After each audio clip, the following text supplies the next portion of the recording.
पिताजी जल्दी चलिए, वरना मैं आज स्कूल में देरी से पहुंचूंगा। मेरी टीचर बहुत गुस्सा करती है। हाँ हाँ बेटा, अभी चलते हैं, बस 2 मिनट रुको। तभी रमेश की पत्नी कमरे से बाहर आती है और रमेश से कहती है, सुनिए जी, आज शाम को आप ऑफिस से जरा जल्दी घर आ जाइएगा। याद है ना, आज आपको मुझे शॉपिंग कराने के लिए लेकर जाना है।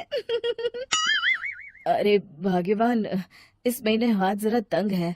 मेरी मानो तो शॉपिंग का विचार कुछ दिनों के लिए अपने दिमाग से निकाल ही दो। मैं तुम्हें अगले महीने पक्का शॉपिंग कराने ले जाऊंगा। अभी मुझे चलना चाहिए, वरना राजू को स्कूल पहुंचने में देर हो जाएगी। देखिए जी, अब आपके ये बहाने पुराने हो चुके हैं। मैं कुछ नहीं जानती। आज शाम को मुझे शॉपिंग करने जाना है, मतलब जाना है। आगे आपकी मर्जी। अच्छा ठीक है भाग्यवान, अब तुम पूरा घर सर पर मत उठाओ, मैं कुछ करता हूँ। इतना कहकर रमेश अपने बेटे राजू को लेकर वहां से चला जाता है। घर से निकलने के लिए रमेश जैसे ही अपनी मोटरसाइकिल शुरू करता है, तभी उसकी माँ उसे आवाज देकर कहती है, अरे रमेश, आज शाम को मुझे कुछ पैसे दे देना। याद है ना, मैंने तुझसे कहा था कि मुझे मंदिर में चढ़ावा चढ़ाना है। अरे माँ, मेरी तनख्वाह आने में अभी 10 दिन बचे हैं। अभी मेरे पास बिल्कुल पैसे नहीं है। हाँ, मेरी तनख्वाह मिलते ही मैं तुम्हें पैसे दे दूंगा। रमेश की माँ चिढ़कर कहती हैं, अरे तेरा दिमाग तो खराब नहीं हो गया? मैंने तेरे भरोसे मंदिर के पुजारी जी से वादा कर दिया है और तू कह रहा है कि पैसे नहीं है। अब मैं पुजारी जी को क्या जवाब दूंगी? तुझे तो मेरी इज्जत की भी कुछ परवाह नहीं है। अच्छा ठीक है माँ, अब तुम गुस्सा मत करो, मैं शाम तक कुछ इंतजाम करता हूँ। इतना कहकर रमेश वहां से चला जाता है। फिर दोपहर को जब रमेश अपने दफ्तर में बैठा होता है, तब उसे अपनी पत्नी और माँ की बातें याद आती हैं। रमेश अपने दफ्तर के एक साथी मोहन से कुछ रुपए उधार मांगता है। अरे भाई मोहन, मेरा एक छोटा सा काम कर दो, मुझे कुछ रुपयों की सख्त जरूरत है। मुझे कुछ दिनों के लिए क्या तुम रुपए उधार दे सकते हो? अरे रमेश भाई, मैं तुम्हें पैसे उधार तो दे सकता हूँ, लेकिन मुझे वक्त पर पैसे लौटा देना। वैसे भी मेरा मानना है कि दोस्ती यारी में कभी पैसों का व्यवहार नहीं करना चाहिए। ये कहावत तो तुमने सुनी ही होगी कि उधार प्रेम की कैंची है। मैं नहीं चाहता कि पैसों को लेकर हमारा रिश्ता खराब हो। अरे मोहन, तुम बिल्कुल चिंता मत करो, मैं तुम्हारे पैसे वक्त पर लौटा दूंगा। फिर मोहन रमेश को पैसे दे देता है।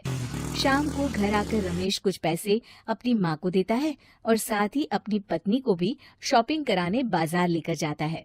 रमेश की पत्नी और उसकी माँ का स्वभाव जरूरत से ज्यादा खर्चीला होने के कारण दोनों हमेशा बेवजह पैसे खर्च करती हैं। फिर एक दिन, सुनिए जी, अगले हफ्ते हमने छुट्टियों में कहीं बाहर जाने का प्लान बनाया था। आपने पैसों का इंतजाम कर लिया ना? अरे अभी कहाँ, अभी तो मेरे पास बिल्कुल पैसे नहीं है। हम कभी और चले जाएंगे।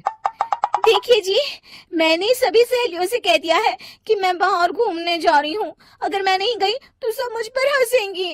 आप कहीं से भी पैसों का इंतजाम कीजिए जी। इतना कहकर रमेश की पत्नी वहां से चली जाती है। वहीं दूसरी तरफ रमेश की माँ भी तीर्थ यात्रा जाने की जिद करती है और रमेश से पैसे मांगती है। फिर अगले दिन रमेश एक सेठ से पैसे उधार लेकर अपनी पत्नी और बेटे को घुमाने ले जाता है और अपनी माँ को भी तीर्थ यात्रा पर भेज देता है। लेकिन जैसे ही रमेश अपनी छुट्टियां बिताकर वापस आता है, कर्जदार उसका जीना मुश्किल कर देते हैं। इतना ज्यादा कर्ज एक साथ अपने ऊपर देख रमेश काफी परेशान रहने लगता है। फिर एक दिन राजू की स्कूल की फीस वक्त पर न भर पाने के कारण रमेश को स्कूल में बुलाया जाता है।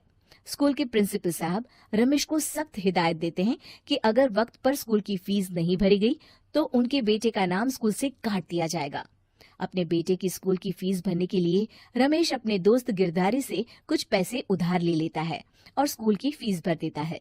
रमेश की माँ और उसकी पत्नी खर्चे और घर की जिम्मेदारी संभालते संभालते धीरे धीरे रमेश पूरी तरह कर्ज में डूब जाता है। और तभी एक दिन दफ्तर में काम करते समय रमेश की तबीयत अचानक बिगड़ जाती है और वो बेहोश होकर गिर पड़ता है। उसे जल्दी से पास के एक अस्पताल में भर्ती कराया जाता है। रमेश के घर वालों को ये बात पता चल जाती है तो वे सभी अस्पताल पहुंचते हैं। अस्पताल के डॉक्टर साहब उन्हें बताते हैं, देखिए, देर रात तक जागने और जरूरत से ज्यादा काम करने की वजह से इन्हें चक्कर आ गया था। बेहतर यही होगा कि इन्हें कुछ दिनों के लिए पूरी तरह आराम करने दिया जाए। रमेश की हालत देखकर उसके बेटे राजू को बहुत गुस्सा आता है और वो अपनी दादी और माँ से कहता है, माँ, दादी, मैं इतना छोटा हूँ, फिर भी मैं इतना समझता हूँ कि पिताजी दिन रात दफ्तर में काम करके पैसे कमाते हैं।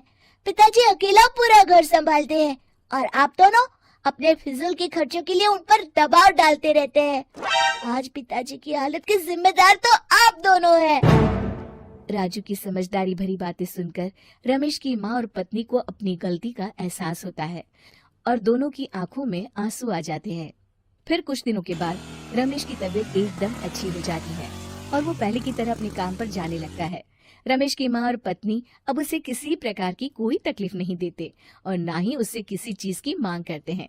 फिर देखते ही देखते रमेश अपने कर्ज के सारे पैसे चुका देता है। उसकी जिंदगी पहले की तरह अच्छी हो जाती है और वो अपने परिवार के साथ खुशी खुशी रहने लगता है।